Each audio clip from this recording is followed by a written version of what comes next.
कहा जाता है, इस वंश को गुलाम वंश भी कहा जाता है। याद रखना है, क्या कहा जाता है? गुलाम वंश। याद है? देखिए ये वंश जो चला था, दिल्ली सल्तनत जो चला था 1206 से कब तक चला था? यानी इन लोगों ने टोटल कितना वर्ष तक रहा है, राज किया है, शासन किया है? तो याद रखना है, घटा लेना है 320 वर्ष। टोटल कितना वर्ष हो जाएगा? 320 वर्ष। क्वेश्चन पढ़ाए थे कि इस पे दिल्ली सल्तनत पे टोटल कितना वंशों ने शासन किया है। दिल्ली सल्तनत की अगर बात किया जाएगा, सल्तनत पर अगर वंश की बात किया जाएगा तो वंश की संख्या कितना हो जाएगा? वंशों ने शासन किया है। कई वंश ने? 5। और ये पांचों वंश के लिए आप लोग को ट्रिक बताए थे। ट्रिक क्या बताए थे? ट्रिक का नाम हम बताए थे गुलाब खिले तो सांस लो, यही ना था? गुलाब खिले तो क्या लो? गुलाब खिले तो सांस लो। याद है? गुलाब खिले तो क्या लो? सांस लो। अब इससे एक करके निकाल लेना है। जैसे पूछेगा कि गुलाब से कौन सा वंश आ जाएगा, तो इससे आ जाएगा गुलाम वंश। कौन सा वंश आ जाएगा? गुलाम वंश। और गुलाम वंश के बाद खिलजी वंश, खिलजी वंश। और खिलजी वंश के बाद तुगलक वंश। कौन सा वंश आ जाएंगे? तुगलक वंश। और तुगलक वंश के बाद सैयद वंश। सांस ले क्या हो जाएंगे? सैयद, सैयद वंश। और ल से क्या हो जाएंगे? लोधी वंश। ल से क्या हो जाएंगे? लोधी। अब ध्यान से समझना है, ये वंश का क्रम भी याद रखना जरूरी है, क्योंकि ये चारों वंश का क्वेश्चन में कभी कभी दे देता है और बोलता है कि क्रम से सजाइए। क्या कहता है? क्रम से। तो अगर याद रहेगा तब ना क्रम से सजाएंगे, क्योंकि ऑप्शन में पहला नंबर पर दे देगा सैयद ऑप्शन ए में, और बी नंबर पर दे देगा कुछ तुगलक, ऐसे करके खिलजी दे देगा और गुलाम दे देगा, कहेगा, और कूट दे देगा कि पहले 4 उसके बाद 3 2 1, ऐसे करके क्वेश्चन आता है ना। तो ये क्रम भी याद रखना बहुत ज़्यादा जरूरी है। तो दिल्ली सल्तनत पे 5 राजवंशों ने शासन किया था, जिसका ट्रिक था गुलाब खिले तो सांस ले। अब इसका कार्यकाल अगर पूछा जाता है तो ये जो गुलाम वंश था 1206 से, कब से? 1206 से ये चला था 1290 तक। याद है ना? उसके बाद ये जो खिलजी वंश था 1290 से 1320, और तुगलक वंश जो था 1320 से 1414 तक चला था। और ये 14 से कब तक? 51 तक चला था, 1451 तक। और ये चला था 1451 से 1526। याद है ना? तो ये क्रम भी याद रखना है, कार्यकाल भी याद रखना है। इसके बाद आप लोग को इसके संबंधित संस्थापक के नाम पढ़ाए थे। संस्थापक का भी एक ट्रिक के माध्यम से निकाल दिए थे। कौन सा? ऐबक जल गया खिबो से। अगर संस्थापक के ट्रिक पूछ लिया जाएगा कि संस्थापक का ट्रिक क्या होगा, तो संस्थापक का ट्रिक होता है ऐबक क्या हो गया? जल गया किससे? जल गया खिबो से। याद रखना है, ऐबक जल गया खिबो से। अब इससे एक करके निकल जाएगा। जैसे ऐबक से क्या हो जाएंगे? कुतुबुद्दीन ऐबक। ऐबक से हो जाएंगे कुतुबुद्दीन। कुतुबुद्दीन क्या हो जाएंगे? ऐबक। यानी कुतुबुद्दीन ऐबक जो थे किस वंश को स्थापना किए थे? पहला, गुलाम का। उसके बाद जल से हो जाएंगे जलालुद्दीन। जलालुद्दीन क्या हो जाएंगे? फिरोज शाह खिलजी। उसके बाद गया से क्या हो जाएंगे? गयासुद्दीन तुगलक। गयासुद्दीन क्या हो जाएंगे? तुगलक। और इसके बाद खिबो से, खी से खिरीज खा। क्या हो जाएंगे? खिरीज खा। और ब से क्या हो जाएंगे? बहलोल लोदी। बहलोल लोदी। तो अब देखिए एक एक करके इसमें क्रम से याद रखना है। गुलाम वंश के संस्थापक कौन हो जाएंगे? कुतुबुद्दीन ऐबक। उसके बाद खिलजी वंश के कौन हो जाएंगे? जलालुद्दीन फिरोज शाह खिलजी। तुगलक वंश के कौन हो जाएंगे? गयासुद्दीन तुगलक। सैयद वंश के कौन हो जाएंगे? खिरीज खा। और लोदी वंश के कौन हो जाएंगे? बहलोल लोदी। तो इतना याद है ना? अब देखिए अगला टर्म में हम पढ़ाए थे कि शासक का कार्यकाल याद रखना है। शासक का क्या याद रखना है?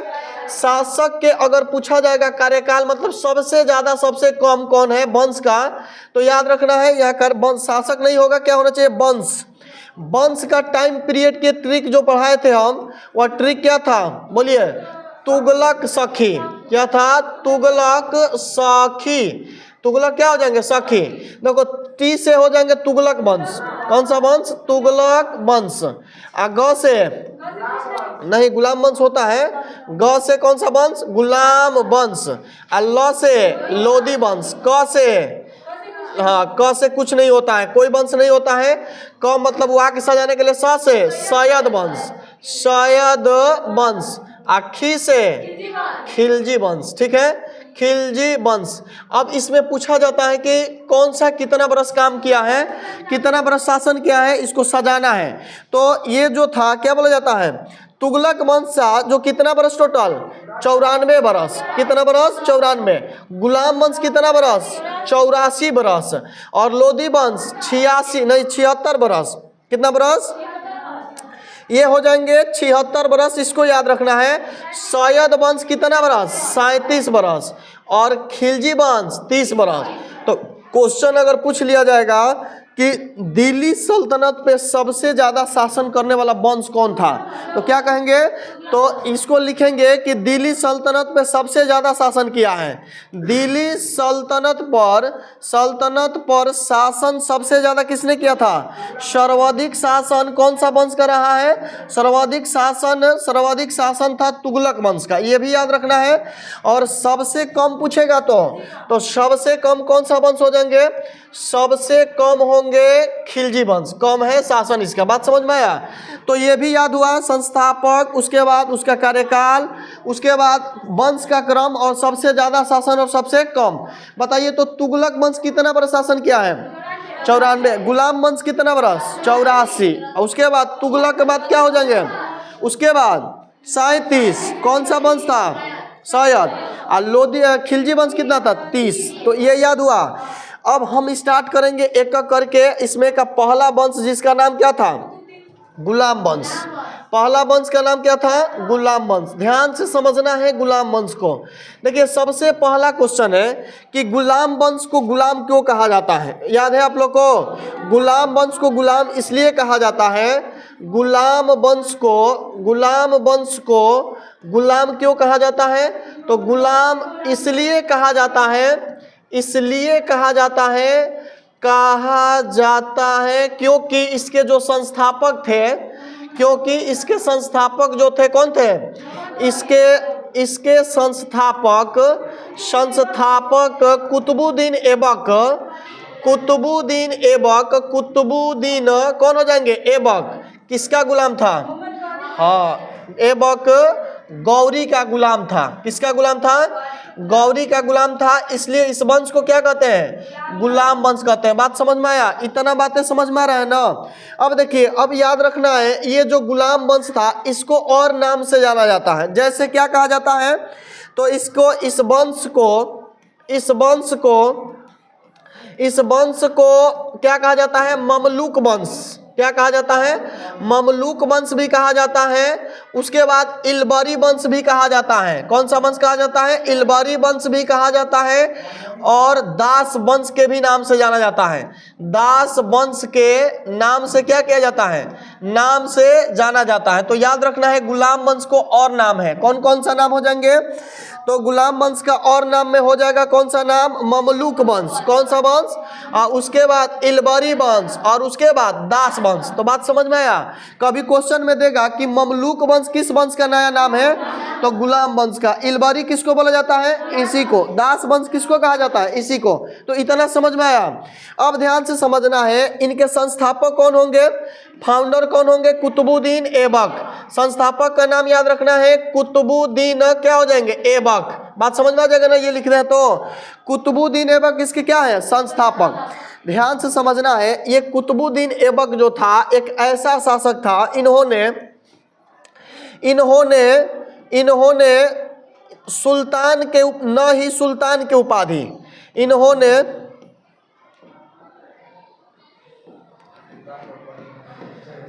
इन्होंने क्या क्या नहीं किया था, तो याद रखना, इन्होंने न सुल्तान के उपाधि धारण किया था, न सुल्तान के उपाधि धारण किया था, उपाधि धारण किया। उसके बाद न ही क्या किया था, न ही इन्होंने अपनी नाम का खुतबा पढ़वाया, न ही खुतबा पढ़वाया। और याद रखना है, और क्या किया था, और न ही क्या किया था, और न ही कोई सिक्का जारी किया था, न ही कोई क्या किया था, सिक्का जारी किया था। मतलब ये ना अपना सिक्का जारी किया था, ये तीनों काम इन्होंने नहीं किया था। बात समझ में आया, क्या क्या नहीं किया था? तो इन्होंने सुल्तान की उपाधि धारण नहीं किया था, उसके बाद न ही खुतबा पढ़वाया अपनी नाम का, और न ही सिक्का जारी किया। इतना बात समझ में आया? सिक्का, खुतबा मतलब होता है अपनी नाम का प्रचार करना, जैसे प्रचार ही होता है। तो इन्होंने ना सुल्तान की उपाधि धारण किया। पूछेगा कि वह कौन सा राजा था जिन्होंने सुल्तान की उपाधि नहीं धारण किया था? कौन सा राजा था जिन्होंने अपनी नाम के खुतबा पढ़वाया? किसने अपनी सिक्का जारी नहीं किया था? ऐबक। ये लेकिन धारण क्या किया था? तो इन्होंने मलिक का धारण किया था। मलिक एवं शिल्प हलकार, क्या हो जाएंगे? शिल्प हलकार के उपाधि धारण किया था। शिल्प हलकार के क्या किए थे? उपाधि धारण किए थे। इस बात को क्या रखना है, याद रखना है। बात समझ में आया? तो कुतुबुद्दीन ऐबक गुलाम वंश जो था, ये कब से कब तक था? 1206 से 1290, 1290 तक ये चला था गुलाम नाम।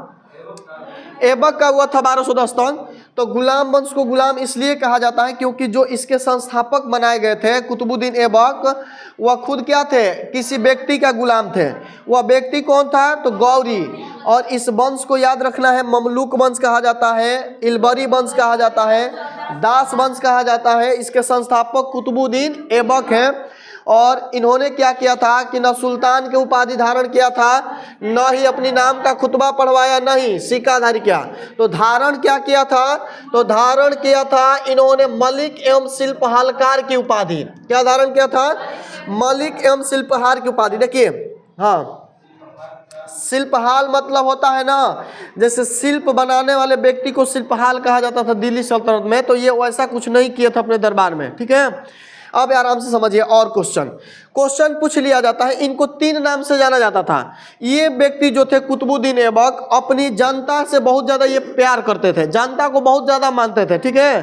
तो जनता के मानने के प्रति ये गरीब पे बहुत ज़्यादा ध्यान देते थे, गरीबों पर बहुत ज़्यादा ध्यान देते थे। क्या करते थे? बहुत ज़्यादा क्या करते थे? ध्यान देते थे। इसलिए इनको एक उपाधि दिया गया था, हातिम। क्या कहा जाता था? हातिम। तो क्वेश्चन पूछा जाएगा कि हातिम किसको कहा जाता था? कुतुबुद्दीन ऐबक को। रीजन क्या था? तो ये कुतुबुद्दीन ऐबक जो थे, ये बहुत ज़्यादा गरीब पे क्या करते थे? ध्यान रखते थे, इसलिए इन्हें क्या कहा जाता था? हातिम। उसके बाद इन्हें जब इनसे चंदा मांगा जाता था, चंदा जब लोग मांगने जाते थे, ये लाखों में चंदा देते थे। तो लाखों रुपया दान देते थे। चंदा का मतलब क्या हुआ था? लाखों रुपया दान देने के कारण इन्हें कहा जाता है लाख बख्श। क्या कहा जाता है? लाख बख्श के नाम से किसे जाना जाता है? तो कुतुबुद्दीन ऐबक को। बताइए, हातिम किसे कहा जाता है? कुतुबुद्दीन ऐबक को। लाख बख्श क्यों कहा जाता है? क्योंकि यह लाखों में। देखो, अब एक होता है, इन्हें कुरान खान भी कहा जाता है, क्योंकि एक इस्लाम धर्म है, आपको तभी इस्लाम की श्रेणी में रखा जाएगा जबकि आपका मौखिक जो होता है कुरान, उसको याद होना चाहिए, ठीक है। तो इन्हें क्या किया था? पूरा जो कुरान था, पूरा कुरान याद था मौखिक तरीका से। क्या था?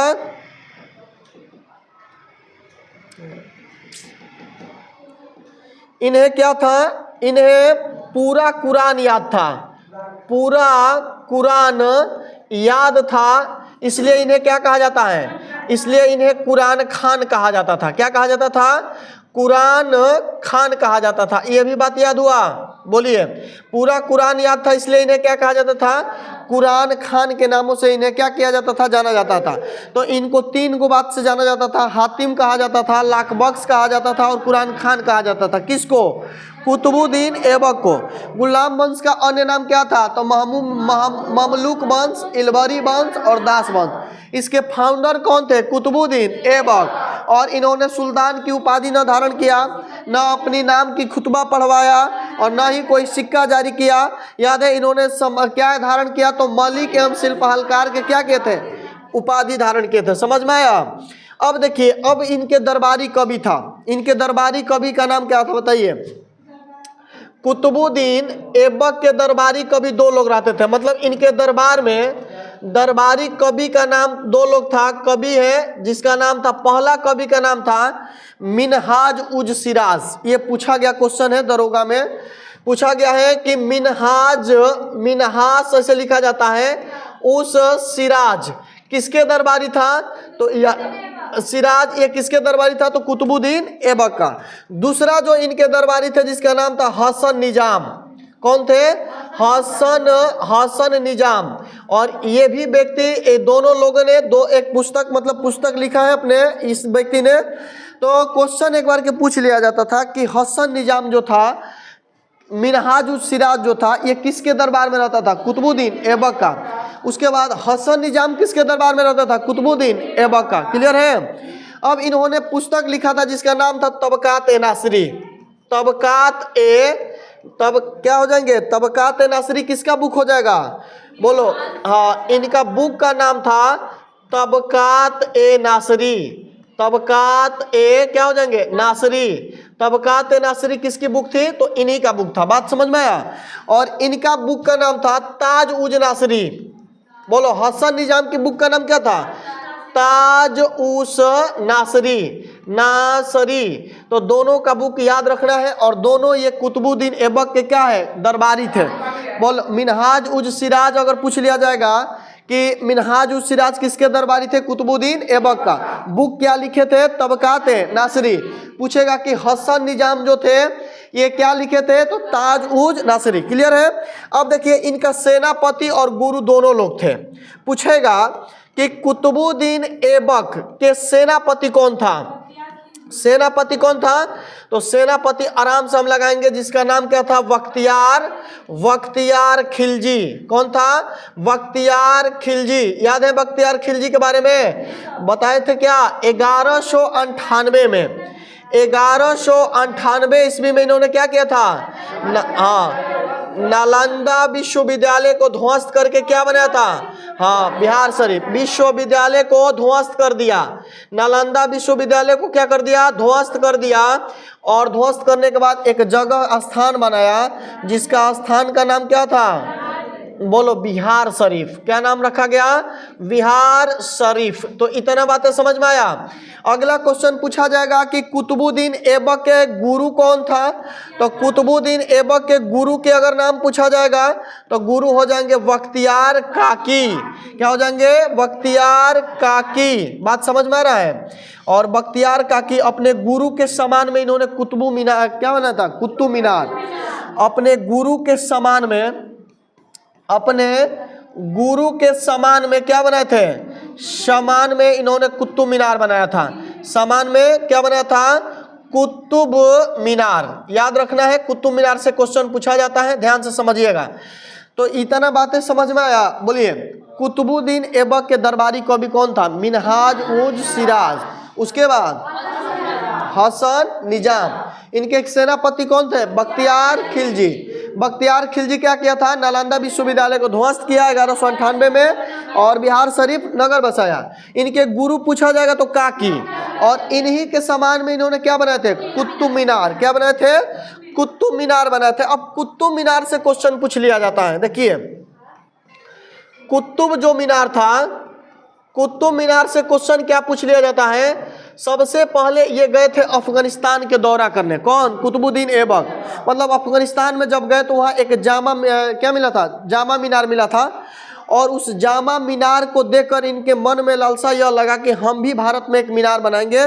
तो इन्होंने क्या बना दिया था? कुतुब मीनार। कुतुब मीनार से 5 से 6 क्वेश्चन आपके एग्जाम में पूछा जाएगा, जिसमें पहला क्वेश्चन यह होगा कि कुतुब मीनार के नींव किसने रखा था? नींव, या जो व्यक्ति ने नींव रखा होगा वह 2 मंजिला बनाया था, 2 मंजिला तक। तो क्वेश्चन पूछ लिया जाएगा कि कुतुब मीनार के नींव किसने रखा था? ये 2 मंजिला किसने बनाया था? तो ये बनाए थे कुतुबुद्दीन ऐबक। कुतुबुद्दीन ऐबक। इसके बाद इसको 3 मंजिला बनाया गया। तो 3 मंजिला जो बनाया गया था, 3 मंजिला, वह बनाने वाले राजा कौन थे? इल्तुतमिश। इल्तुतमिश जो था इलबरी वंश से संबंधित था। इल्तुतमिश। बात समझ में आया? और याद रखना है, एक राजा आया गुलाम वंश में जिसका नाम था MBT। क्या नाम था? MBT। MBT का मतलब क्या होता है? MBT, मोहम्मद बिन तुगलक। इसके समय में बिजली गिर गया। इसके समय में क्या हो गया? कुतुब मीनार पर क्या हुआ? कुतुब मीनार पर बिजली गिर गया, जिससे यह मीनार क्या हो गया? ध्वस्त हो गया, क्षतिग्रस्त हो गया, बिजली गिरा। तो क्वेश्चन पूछेगा कि किस राजा के शासनकाल में नींव रखा गया था? तो राजा कौन हो जाएंगे? कुतुबुद्दीन ऐबक। 3 मंजिला किसने बनाया था? इल्तुतमिश। लेकिन बिजली किसके समय गिरा था? मोहम्मद बिन तुगलक। इसके बाद एक राजा और आएगा जिन्होंने बिजली गिरने के बाद उसको मरम्मत करवाया था, कहा जाता है 5 मंजिला। तो 5 मंजिला या 5 मंजिला के बाद मरम्मत, क्या? मरम्मत। ये किसने किया था? तो याद रखना है FST। किसने किया था? FST, फिरोज शाह तुगलक। फिरोज शाह जो तुगलक था, इन्होंने कुतुब मीनार को क्या बना दिया? 5 मंजिला। तो मरम्मत करके ही बनाया होगा, तो इसको भी याद रखना है। बोलिए, कुतुब मीनार के नींव किसने रखा? 2। उसके बाद 3 मंजिला किसने बनाया था? तो किसके समय में बिजली गिरा?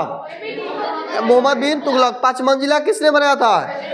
फिरोज शाह तुगलक। अब देखिए, ये कुतुब जो मीनार था, इसका नींव रखा गया कब? याद है आप लोग को? नींव रखा गया 1193 भी कहीं देता है और कहीं कहीं 1199 भी देता है। तो दोनों डेट अपने माइंड में छाप कर रखिएगा, बात समझ में आएगा। जो ऑप्शन में आएगा उसको हल करना है। 1193 जो लिखा गया है वह खान सर के नोट्स में मिलता है। 1193, 1199 NCERT के बुक में लिखा गया है। बात समझ में आया? तो हम लोग जो ऑप्शन में मिलेगा उसका सॉल्यूशन करेंगे, टिक मारेंगे, ठीक है। तो अगला क्वेश्चन पूछ लिया जाएगा, इसकी ऊंचाई कितना था? बताइए। लिखा गया है उनके नोट्स में, सर के, खान सर के नोट्स में मिलता है ऊंचाई नहीं मिलता है। बोलिए कितना है? याद है? याद रखना है 73.5 मीटर। कितना मीटर होता है? 73.5 मिनट नहीं लिखे, मीटर रखना है। इनकी ऊंचाई कितना होती है? 73.5 मीटर। मीटर है, देख लीजिएगा। उसके बाद पूछेगा कि इस कुतुब मीनार में सीढ़ियाँ कितना है? सीढ़ियाँ की संख्या बताइए। तो ये भी नहीं लिखा है, ये सब NCERT की बुक में है। 379 गो क्या है? 379 गो सीढ़ियाँ हैं। तो ये बातें समझ में आया? कुतुब मीनार से क्वेश्चन आएगा। अगर कुतुबुद्दीन ऐबक पूछेगा तो कुतुब मीनार में कुतुबुद्दीन ऐबक से यही पूछा जाता है कि इन्हें कुरान खान क्यों कहा जाता है? तो इनका पूरा कुरान याद था। इन्हें लाख बख्श क्यों कहा जाता है? लाखों में दान देते थे। हातिम क्यों कहा जाता है? क्योंकि गरीबों के प्रति ये बहुत ज़्यादा एक्टिव रहते थे, इसलिए हातिम कहा जाता है। इस गुलाम वंश को गुलाम क्यों कहा जाता है? गौरी का गुलाम था। इलबरी वंश किस वंश को कहा जाता है? गुलाम वंश को। ममलूक वंश किसको कहा जाता है? उसके बाद दास वंश किसको कहा जाता है? तो ये सब याद हुआ। इसके बाद इनके गुरु के नाम हो जाएंगे काकी, जिनके समान में इन्होंने ये बनाया था। उसके बाद सेनापति खिलजी, जिन्होंने नालंदा को ध्वस्त किया था और बिहार शरीफ नगर बसाया। तो इतना याद हुआ। अब पूछ लिया जाता है एक और क्वेश्चन कि कुतुब मीनार को यूनेस्को के वर्ल्ड हेरिटेज सिटी में कब शामिल किया गया था? मीनार को यूनेस्को में कब शामिल किया गया था? यूनेस्को याद है आप लोग को? तो यूनेस्को में शामिल किया गया था 1983 में। 1900 में किया गया था, 83 में यूनेस्को के वर्ल्ड हेरिटेज सिटी में इसको क्या किया गया था? शामिल किया गया था। तो इतना बातें समझ में आया? देखो, ये सब ना कुछ टीचर जो है ये पढ़ाए हैं तो कोई ये नहीं पढ़ाए है। बात समझ में आया? और जो हम पढ़े हैं 8-10 जो है बुक का नॉलेज है, पूरा NCERT भी हम पढ़ के छोड़ दिए हैं। तो एक जगह पे इतना बोलो बोलो बोलो बोलो इसको, ये वाला। चलिए ठीक है, फिर से समझाते हैं। देखो, सबसे पहले इनका जो गुरु था उनका नाम क्या था? काकी। इन्होंने सोचा कि अपने गुरु के समान में कुछ करे ताकि उनका नाम चले, ठीक है। तो इन्होंने बना दिया उन्हीं के नाम पे कुतुब मीनार। कुतुब मीनार जब इन्होंने नींव रखा, नींव का मतलब जो होता है पिलर, तो इसके मतलब होगा कि कुछ काम करवाया होगा। तो ये बेचारा 2 मंजिला तक बनवाए कुतुबुद्दीन ऐबक। उसके बाद इल्तुतमिश का समय आया, ये हट गए गद्दी से, दिल्ली सल्तनत के गद्दी पर इल्तुतमिश बैठा। तो इल्तुतमिश ने 2 मंजिला से कम मंजिला कर दिया, 3 मंजिला। कम मंजिला? उसके बाद 3 मंजिला करके इल्तुतमिश छोड़ दिया। जब तुगलक वंश में गया, मोहम्मद बिन तुगलक गद्दी पर बैठे तो बिजली गिर गया इस पर और ये पूर्णतः क्षतिग्रस्त हो गया, जो कुतुब मीनार वाला भवन था। तब क्या हुआ, फिरोज शाह तुगलक आए और फिरोज शाह तुगलक ने उसको मरम्मत करवाया और 2 मंजिला और लेकर चला गया। पर टोटल का मंजिला 5 मंजिला। तो ये समझ में आ गया। तो क्वेश्चन ये पूछेगा किसके समय बिजली गिरा था, किसने मरम्मत करवाया था, किसने नींव रखा था, ये सब। उसके बाद नींव रखा गया जो डेट था वह 1193 और 1199 दोनों डेट क्या रखना है, याद रखना है। और ऊंचाई की बात पूछेगा तो 73.5 मीटर और सीढ़ियाँ की बात करेगा तो 389 सीढ़ी है, 79। और कुतुब मीनार को यूनेस्को में कब शामिल किया गया था, 1983 में। बात समझ में आया। अब ये पढ़िएगा तो खान सर के वीडियो या नोट्स में मिल जाएगा, लेकिन ये सब नहीं है। बात समझ में आया, तो इसको याद रखना है। इतना समझ में आया, बोलो। अब होता है क्या कि कुतुबुद्दीन ऐबक जब कुतुब मीनार बना देते हैं तो एक और खिलजी वंश के राजा आता है। जब गुलाम वंश खत्म होता है, खिलजी वंश आता है, तो उसमें एक राजा है अलाउद्दीन खिलजी। अलाउद्दीन खिलजी जब कुतुब मीनार को देखते हैं ना तो सोचते हैं कि हम भी एक मीनार बनाएंगे। ठीक है, तो याद रखना है, याद क्या रखना है, कुतुबुद्दीन ऐबक जो था, याद रखो। और एक लाइन है ऊपर, कुतुबुद्दीन ऐबक जो था, कुतुबुद्दीन ऐबक सबसे पहले क्या करते हैं, तो अजमेर पर आक्रमण करते हैं। कहाँ आक्रमण करते हैं, अजमेर पर। और याद रखना है अजमेर पर, अजमेर कहाँ है, आक्रमण करते हैं। अजमेर बताइए कहाँ है, अजमेर राजस्थान में है। कहाँ है, राजस्थान में। अजमेर पे जब आक्रमण करते हैं तो वहाँ एक अजमेर में संस्कृत विद्यालय था। क्या था, संस्कृत विद्यालय था। बात समझ में आ रहा है, बोलो समझ में आ रहा है कि नहीं। तो इन्होंने जब अजमेर पे आक्रमण किया तो वहाँ एक कौन सा विद्यालय था, संस्कृत विद्यालय था। इस विद्यालय को चेंज कर दिया और इस विद्यालय को चेंज करने के बाद ये बना दिया 2.5 दिन का झोपड़ा। क्या बना दिए, 2.5 दिन का झोपड़ा। ये 2.5 दिन का जो झोपड़ा होता है, ये क्वेश्चन एक बार आर्मी में पूछा था कि 2.5 दिन का झोपड़ा किसने बनाया था, ये मस्जिद था। और 2.5 दिन का झोपड़ा ये क्या था, मस्जिद। और ऐसा माना जाता है कि यह किसी संस्कृत विद्यालय के स्थान पे ही बनाया गया था कुतुबुद्दीन ऐबक के द्वारा। तो इतना बातें समझ में आया। इसके बाद एक राजा आता है अलाउद्दीन खिलजी, और उन्होंने कहता है कि कुतुब मीनार जैसा बना है वैसे ही हम एक और मीनार बनाएंगे। तो अलाउद्दीन खिलजी के द्वारा कौन सा बनाया गया, पहले अलाउद्दीन खिलजी के बाद सुनिए। कुतुबुद्दीन ऐबक और क्या करते हैं, 2.5 दिन का झोपड़ा के अलावा इन्होंने कुबुत उल इस्लाम मस्जिद, कुबुत क्या हो जाएंगे, कुबुत उल इस्लाम